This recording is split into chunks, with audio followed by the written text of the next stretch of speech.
The 4 C's of Assessing Action. How can we promote learning for action? The best way to do it is to design the right kind of assessments, the kind that will assess the desired transfer of learning. The first step is to clarify why the subject matter is important in the first place, or why it is even considered worthwhile learning. How will students apply what they learn in the real world? When you're formulating your desired learning outcomes, it is important to specify explicitly how you expect students to use what they learn and apply it in the real world.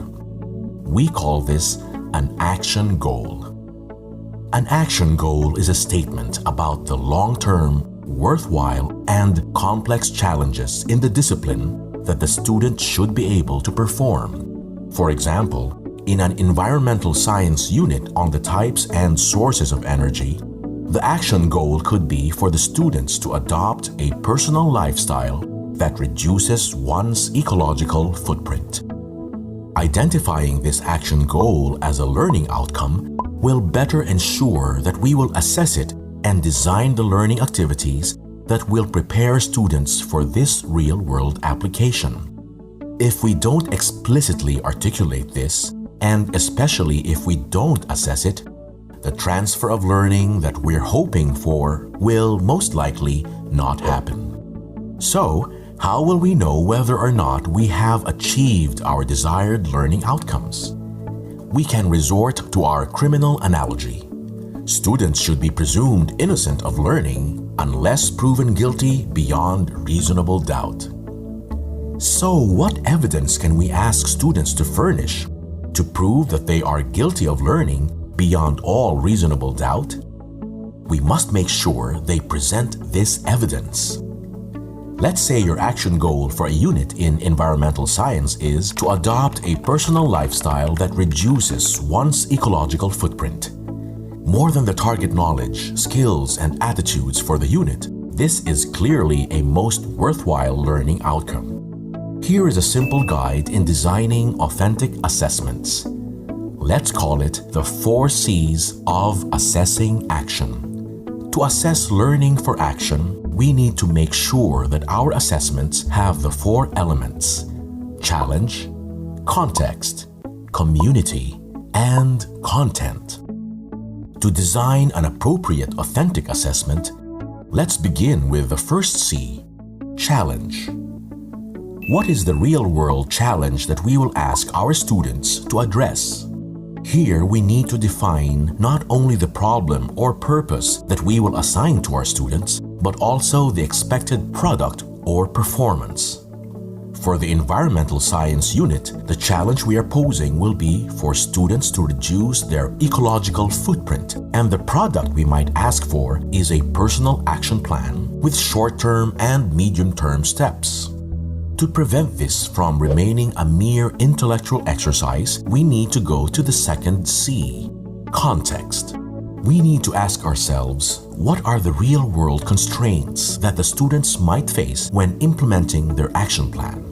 It is important to articulate why such a project is, in fact, challenging if put into practice.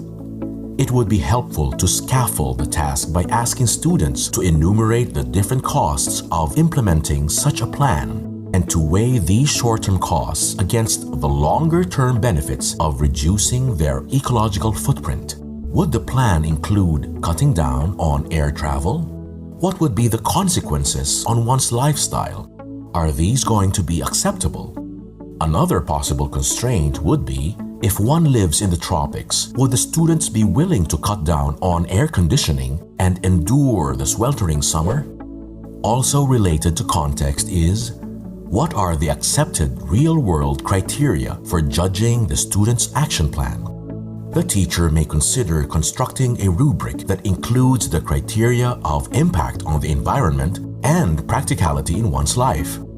Which action steps would have the most impact based on the science?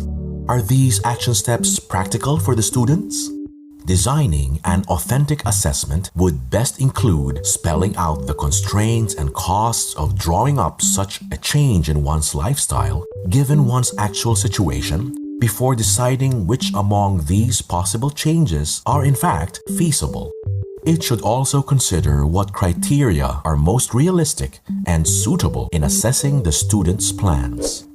Our third C in assessing action is community, and here we are referring to the audience, the beneficiary, or the stakeholders who will be involved. Important actions in the real world, more often than not, involve a community whose interests we need to take into consideration as we craft our actions. It is also important to articulate the student's role in relation to the community. For our task, the community would be the student's family and friends. Designing a more environmentally friendly lifestyle necessarily involves one's family and friends because whether the students like it or not, their lifestyle decisions will affect the others around them.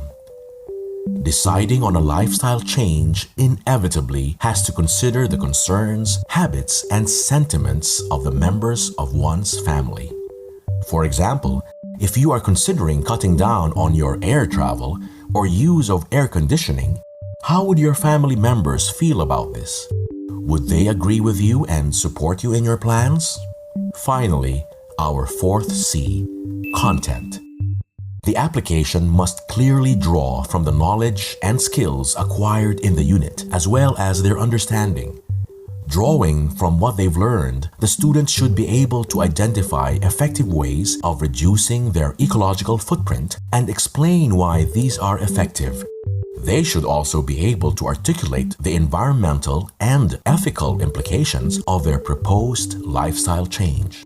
For example, one insight that can drive the commitment to reducing one's ecological footprint might be as simple as every short-term action adds up and contributes to the long-term healing of the planet. Consequently, what might otherwise be dismissed as insignificant changes in one's lifestyle can still be valued as a meaningful contribution to the environment. Hence, action must be anchored not only in the knowledge, skills, and attitudes that one has acquired in class, but also in the understanding that have been reached through reflection. Using the 4 C's as a guide to designing authentic assessments can help ensure that the assessment task is not only authentic, but will also provide sufficient evidence that the student is indeed guilty and therefore convicted of learning for action. The more opportunities students have to work on authentic tasks, the better prepared they will be for an uncertain future. A future in which they will need to use their knowledge, skills, and understandings to act and make positive contributions to the world they live in.